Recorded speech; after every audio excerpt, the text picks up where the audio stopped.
ETV YouTube channels లో మీ వ్యాపార ప్రకటనల కోసం ఈ నంబర్కి కాల్ చేయండి.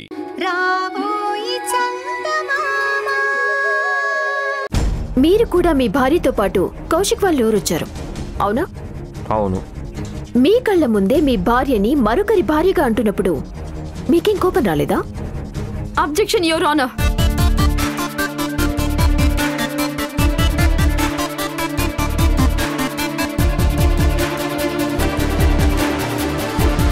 ఈ కేసుకి ఆవిడ అడుగుతున్న ప్రశ్నలకి ఏ మాత్రం సంబంధం లేదు. ఇది పర్సనల్ అసాసినేషన్ కింద పరిగణించాల్సిన అవసరం వస్తుంది యువర్ ఆనర్. Objection sustained. మీరు కేవలం ఈ కేసుకు సంబంధించిన విషయాలు మాత్రమే అడగండి. I'm sorry your honour. Kaushik చనిపోయిన తర్వాత మీ భార్య అయిన చంద్రికని తన కోడలు అనుకుని లక్ష్మి గారు ఆస్తి తన పేరున రాయాలి అనుకున్నారు, అవునా? అవును. ఆ బాధ్యతలన్నీ మీకప్ప చెప్పారు, అవునా? అవును. కౌశిక్ చనిపోయిన తర్వాతైనా మీరు లక్ష్మి గారికి నిజమెందుకు చెప్పలేదు?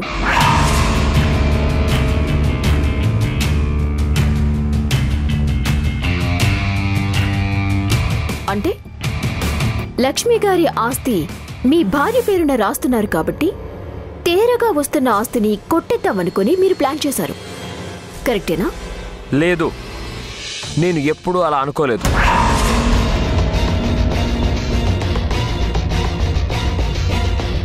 అసలే కొడుకుపోయిన బాధలో ఉన్న లక్ష్మి గారికి చంద్రిక తన సొంత కోడలు కాదు అన్న విషయం తెలిస్తే తట్టుకోలేరేమోనని మేమే చెప్పలేకపోయాం.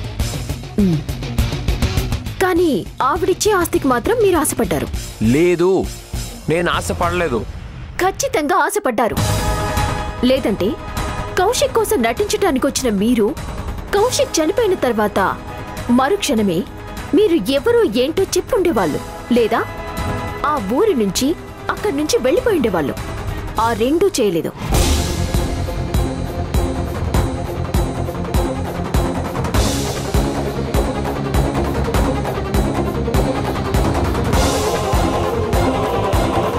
మీరే దగ్గరుండి మీ భార్య పేరున ఆస్తి మొత్తం ట్రాన్స్ఫర్ చేయటానికి అన్ని ఏర్పాట్లు చేశారు. చివరికి వీరభద్రం గారికి నిజం తెలిసి మిమ్మల్ని నిలదీసేసరికి వీరభద్రం గారి మీద లేనిపోనివన్నీ లక్ష్మి గారికి కల్పించి చెప్పారు.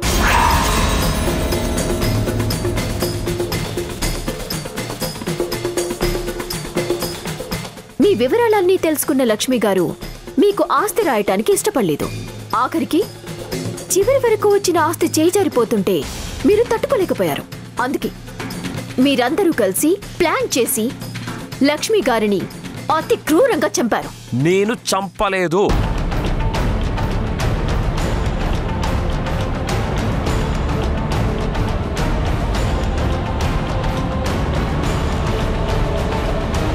మీరు చంపలేదంటే సరిపోదు భరత్ గారు. అన్ని ఎవిడెన్స్లు మీరే హంతకులు అని నిరూపిస్తున్నాయి. మీ లాయర్ గారు తీసుకొచ్చిన సాక్షులు కూడా ఆ హత్య జరిగిన రోజు మీరు గుళ్ళో లేరు అని చాలా క్లియర్గా చెప్తున్నారు.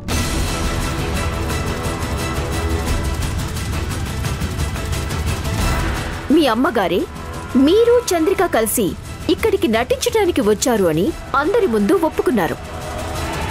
మీరిద్దరూ పక్కా ప్లాన్తోనే ఇక్కడికి వచ్చారు. మీ ప్లాన్ అమలుపరిచారు.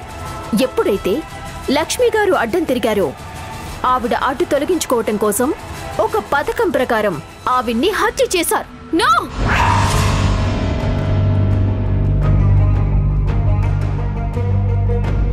ఇదంతా అబద్ధం యువర్ ఆనర్. ఇక్కడంతా మోసం జరుగుతోంది యువర్ ఆనర్. అందరూ కలిసి ఏ తప్పు చేయని నా క్లయింట్ ని బలవంతంగా హత్య చేసినట్టు ఒప్పించాలని చూస్తున్నారు.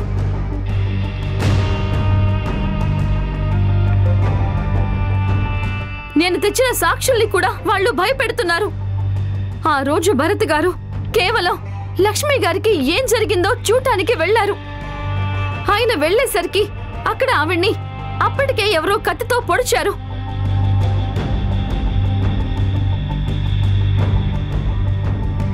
కేవలం ఆ కత్తిని బయటికి తీస్తుండగా పోలీసులొచ్చి ఆయన్ని అరెస్ట్ చేశారు. ఇదే జరిగిన నిజం. చూడండి డిఫెన్స్ లాయర్ గారు, మీరు ఆవేశంలో అరిస్తే సరిపోదు. మీ క్లయింటు నేరం చెయ్యలేదు అని నిరూపించడానికి మీరేమైనా సాక్ష్యాలు చూపించగలరా? చూపిస్తానంటే చెప్పండి, మీకు టైం ఇస్తాను. నో యువర్ ఆనర్, ఇప్పటికే చాలా టైం ఇచ్చారు. వాళ్ళు తెచ్చిన సాక్షులు కూడా వాళ్లే నేరస్తులని చెప్తూ ఉన్నాయి. ఇంకా వాళ్ళకి టైం ఇవ్వటం అనవసరం యువర్ ఆనర్.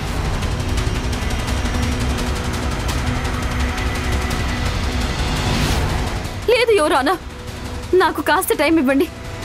నేను ఖచ్చితంగా నా క్లయింట్ నిర్దోషిని నిరూపించుకుంటాను. ప్లీజ్. ఈ కేసుని వచ్చే నెల 5వ తారీఖుకి వాయిదా వేస్తున్నాను.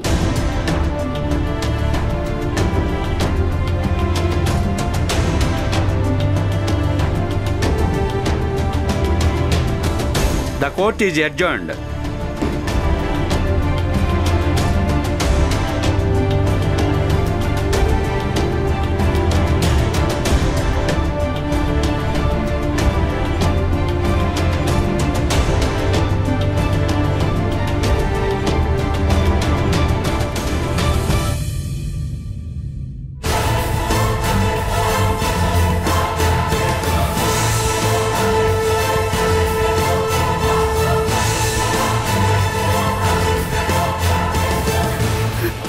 చంద్రిక, మీరు ధైర్యంగా ఉండండి.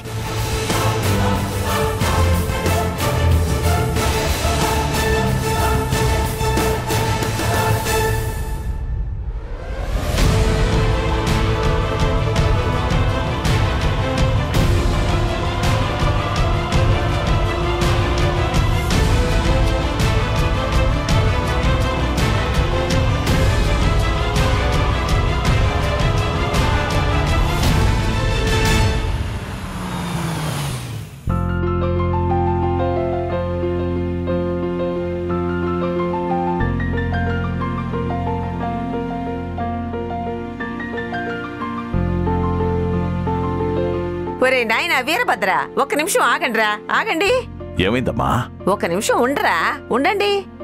తులసి, ఓ తులసి, యాడుండావే? చెప్పండి అమ్మగారు. లోనికి పోయి ఎర్రనీళ్లు తీసుకురా పో. అట్టగేనమ్మా. అమ్మాయికి దిష్టి తీయాలా? అట్టాగే. అయ్యో, ఇవన్నీ ఇప్పుడు ఎందుకండి? లేదమ్మీ, నువ్వు కోర్టులో దడదడలాడించినావని నాకు చెప్పినారు. చంద్రిక ఆట కట్టించినావంట కదా. నీ దెబ్బకా ఎమ్మికి మాట్లాడడానికి మాటల్లేక బిక్క ముఖం వేసినాదని నాకు తెలిసినది.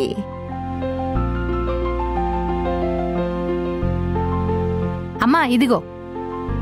నా ముఖం చూస్తావేమే, ఎల్లి ఆ ఎమ్మికి దిష్టి తీ, ఎల్లు.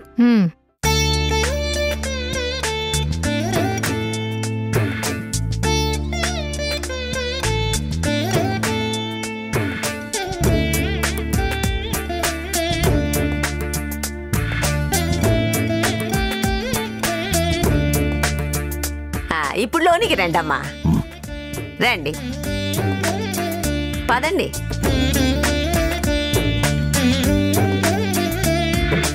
కూసో కూసో అమ్మీ, కూసో. ఏం తీసుకుంటావు తల్లి, కాఫీయా టీయా? తులసి, ఓ తులసి. చెప్పండి అమ్మగారు. అందరికీ కాఫీలు పట్టరాపో. అట్టగేనమ్మా. చూసావా వైశాలి, ఆ భరత్కి శిక్ష పడుతుందనగానే మా అమ్మ ఎంత సంతోషంగా ఉండాదో. అమ్మకి లచ్చమ్మంటే ప్రాణం. తన ప్రాణాలు తీసినోడికి ఉరి శిక్ష పడాలని మొదటి నుంచి కోరుకుంటా ఉన్నది. తప్పకుండా శిక్ష పడుతుంది బామ్మగారు, మీరేం కంగారు పడకండి. ఆ భరత్ చంద్రిక ఇద్దరు ప్లాన్ చేసుకుని ఇక్కడికి వచ్చారు.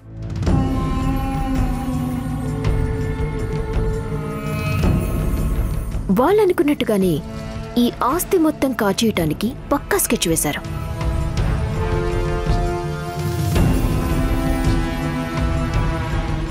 అన్యాయంగా లక్ష్మి గారిని బలి తీసుకున్నారు. అలాంటి వాళ్ళని నేను ఊరికే వదిలిపెట్టను. ఆ భరత్కి ఉరిశిక్ష పడేంత వరకు నేను మనశాంతితో ఉండను. నీ మొహం, నువ్వు ఉరిశిక్ష వేయించేదేంటి? ఆఖరికి ఉరికంబం ఆఖరి మెట్టు మీద కూడా నేను ఆపగలను. ఆ కెపాసిటీ నాకుంది. అది మీకెవ్వరికీ అర్థం కావట్లేదు. మీరందరూ ఫెయిల్ అయిన రోజు భరత్ని నేను కాపాడుకుంటాను. నా జాగ్రత్తలో నేనున్నాను. ఒరే ఈరభద్ర, ఈ ఎమ్మి మన కోసం ఇంత చేస్తా ఉండాది కదా, నువ్వు ఆ ఎమ్మికి సంతోషపడేలాగా ఏదైనా మంచి బహుమతి ఇవ్వాలరా.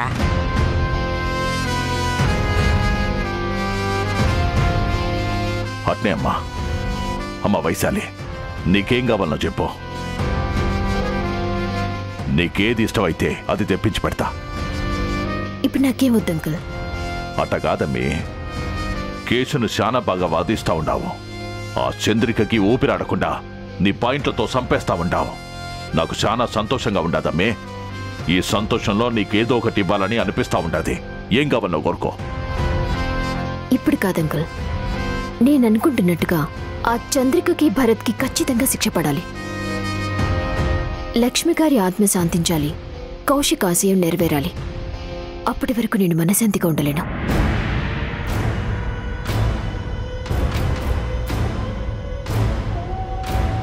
నేను డబ్బుల కోసమో లేదంటే ఒకరి పొగడ్తల కోసమో మీకే స్టేకప్ చేయలేదు.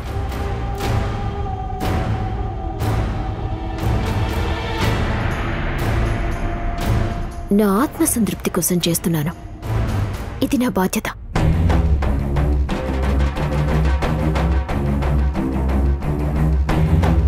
లక్ష్మి గారే లేకపోయింటే నేను జీవితంలో అసలు ఎందుకు పనికి రాకుండా పోయేదాన్ని.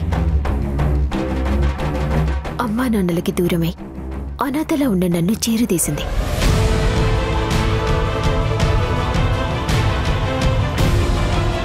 నా ఒక్కదానికే కాదు, నాలాంటి ఎంతో మందికి ఆవిడ విద్యాదానం చేసింది.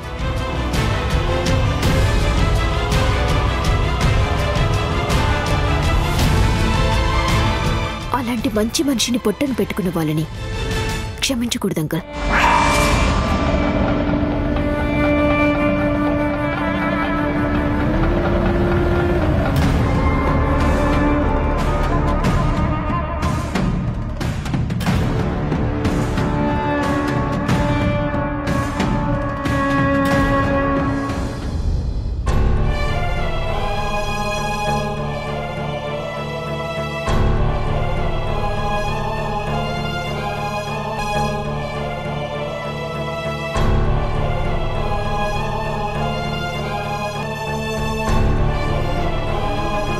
మీ ఇద్దరికి నేను చాలా రుణపడిపోయిన్నాను. ఈ ఇంటి కోడలిగా వచ్చి మీ రుణం తీర్చుకుందాం అనుకున్నాను. కానీ ఆ అవకాశం నాకు కౌశిక్ ఇవ్వలేదు.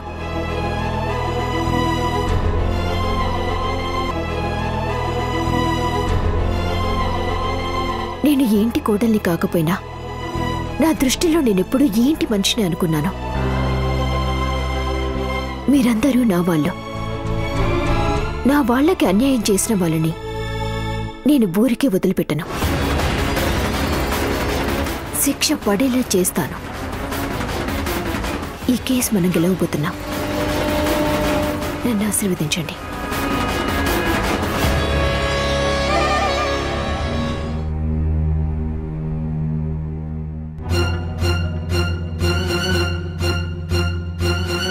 అంకుల్, మీరు ఆ చంద్రిక ప్రతి మూమెంట్ని అబ్జర్వ్ చేస్తూ ఉండండి. ఇంత జరిగాక తనైతే ఊరుకోదు. తను మనకు వ్యతిరేకంగా ఆ భరత్కి అనుకూలంగా ఉండటానికి ఏదో ఒక సాక్ష్యాన్ని క్రియేట్ చేస్తుంది. అదేంటో మనం చూస్తూ ఉండాలి. అట్టాగేనమ్మా. నేను పొద్దస్తమానం ఆ యమ్మిని కనిపెడతాను ఉంటాను. నాకు తెలిసినవన్నీ నీకెప్పటికప్పుడు చేరేస్తా ఉంటాను. సరే అంకుల్, నేను బయలుదేరుతాను. ఉండమ్మా, నేను తీసుకెళ్తాను. పద. వద్దు అంకుల్, నేను వెళ్తాను. నేను తీసుకువెళ్తానండి, మీరుండండి. వైశాలి, వస్తాను అంకుల్, వస్తాను.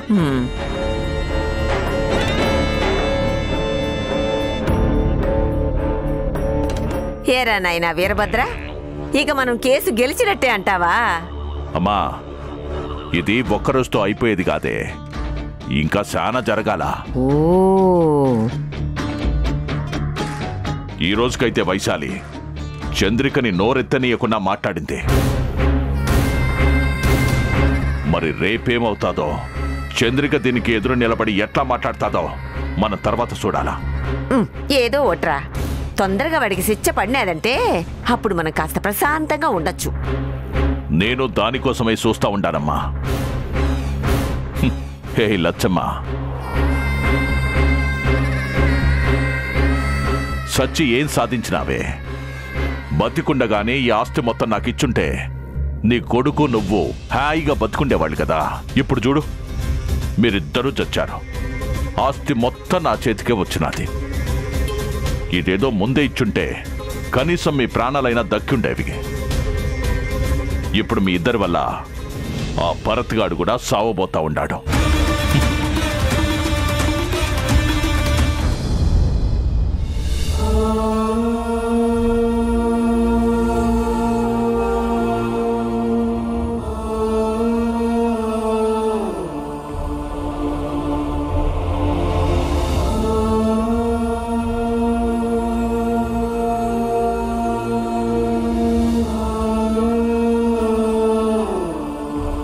అత్తయ్య, కాఫీ తీసుకోండి.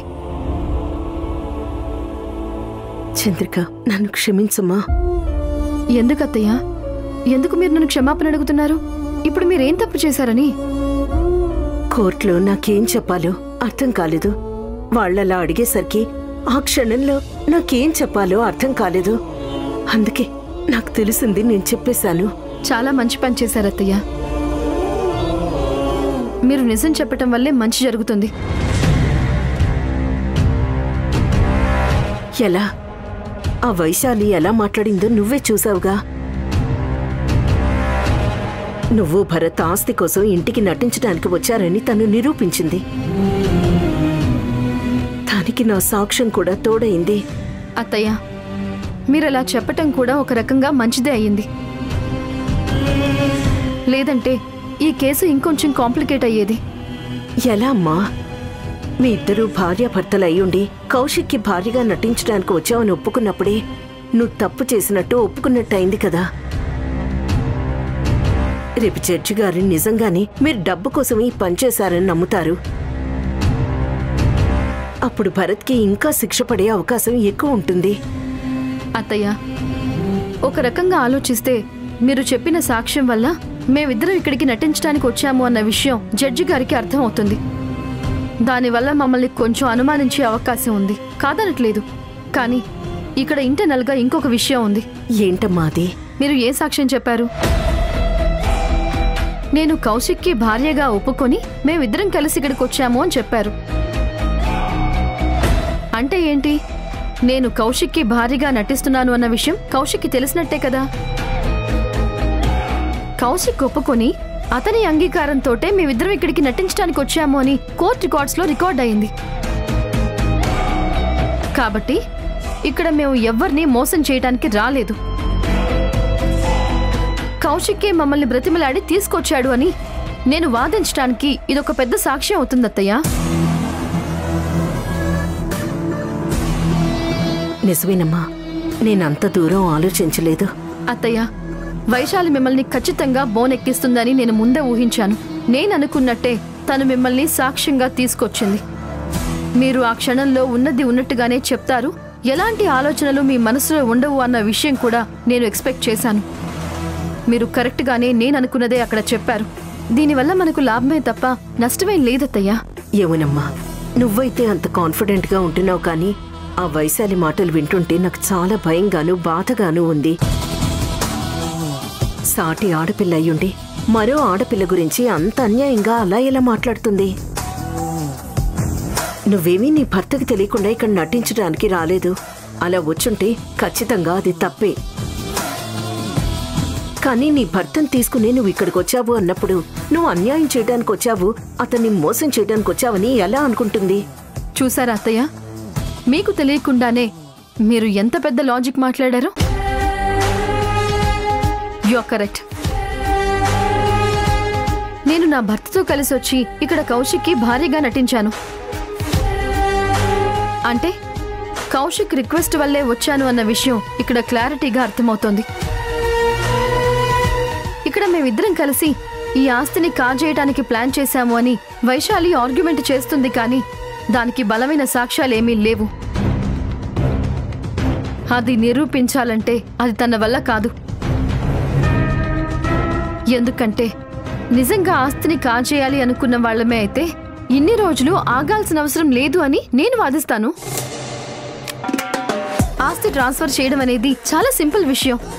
దానికి ఇన్ని నెలలు ఆగాల్సిన అవసరం లేదు అని నేను వాదించడానికి నాకొక హోప్ ఉందత్తయ్య. ప్రతి దాంట్లోనూ ఒక పాజిటివ్ ఎనర్జీని క్రియేట్ చేసుకోవటం అనేది నీ ఒక్కదాని వల్లే అవుతుంది. అత్తయ్య, కోర్టులో ఇంకా చాలా ఆర్గ్యుమెంట్స్ జరుగుతాయి. మనం ప్రతిదానికి భయపడుతూ ఉంటే మనం అనుకున్నది సాధించలేము. ఇప్పుడు మీరు అనుకున్నట్టుగా వైశాలిని కూడా ఈ విషయంలో తప్పుపట్టడానికి వీల్లేదు. ఎందుకంటే వైశాలి వ్యక్తిగతంగా చాలా మంచి మనిషి. తనకు చాలా మంచి ట్రాక్ రికార్డు ఉంది. కాకపోతే ఆ వీరభద్రం మాటలకి పడిపోయింది.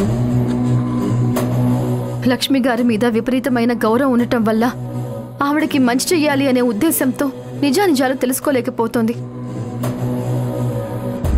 కానీ తన వాదనంతా అబద్ధమని తనకి అర్థమయ్యేలాగా చేస్తాను. ఎలాగమ్మా? దానికి కోర్టుకి సాక్ష్యాలు కావాలి కదా. సాక్ష్యాలన్నీ మనకి వ్యతిరేకంగానే ఉన్నాయి. అత్తయ్య, 100 అబద్ధపు సాక్ష్యాల్ని ఒక నిజమైన సాక్ష్యం తారుమారు చేస్తుంది. లక్ష్మి గారిని భరత్ చంపలేదు అనేది నిజం. ఆ నిజాన్ని నేను నిరూపించగలిగితే ఖచ్చితంగా ఆ వీరభద్రమే అసలైన హంతకుడు అని మనం ప్రూవ్ చేయగలం. నిజమేనమ్మా, కానీ ఆ సాక్ష్యాలు ఎక్కడి నుంచి తీసుకురాగలుగుతావు? ఎలా ప్రూవ్ చేయగలుగుతావు?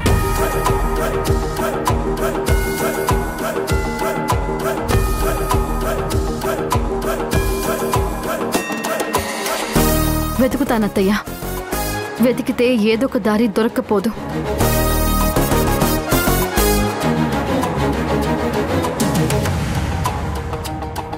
ఎందుకు వాళ్ళ చుట్టూ తిరుగుతున్నావు? దాని బదులు నువ్వు కూడా ఇంకో పెళ్లి చేసుకోవచ్చు కదా. ప్రేమకి ఉన్న శాపం ఏంటో తెలుసా? మనసులో పడితే మర్చిపోనివ్వదు. కౌశిక్కి దూరం అయ్యి ఎలాగైతే నువ్వు ఎంతో ఎమోషనల్గా ఫీల్ అయ్యి ఒంటరిగా మిగిలిపోయావో, నేను అంతే.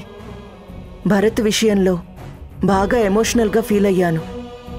చూద్దాం, దేవుడు ఏం రాసి పెట్టాడో అలాగే జరుగుతుంది.